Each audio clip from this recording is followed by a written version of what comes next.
سلام خوتي وخواتاتي، كنتمنى تكونوا بخير وعلى خير ويلقاكم هذا الفيديو في احسن الاحوال وصحه جيده.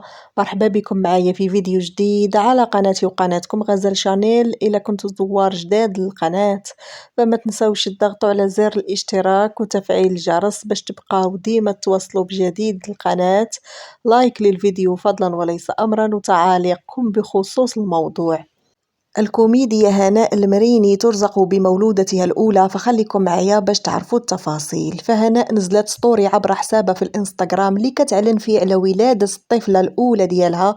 فهي كتبات في هاد ستوري: الحمد لله على تمام النعمة واكتمال المنة، رزقنا المولى عز وجل بنورهان جعلها الله من مواليد السعادة وبارك لنا فيها وجعلها من عباده الصالحين ومن حفظة كتابه الكريم. اللهم اجعلها بارة بوالديها وهادية لنفسها ونافعة للناس. الله أكبر الله أكبر، أشهد أن لا إله إلا الله، أشهد أن لا إله إلا الله، أشهد أن محمدا رسول الله، أشهد أن محمدا رسول الله.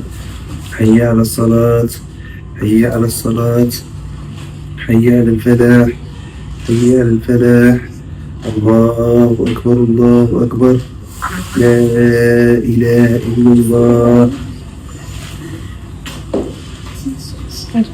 فكما شفت اخوتي، فكانت هذه هي اجواء ولادة الطفلة نورهان ابنة الكوميديا هناء المريني. فالف مبروك ليها والله يحفظها ليها وتتربى في عزها وعز الاب ديالها.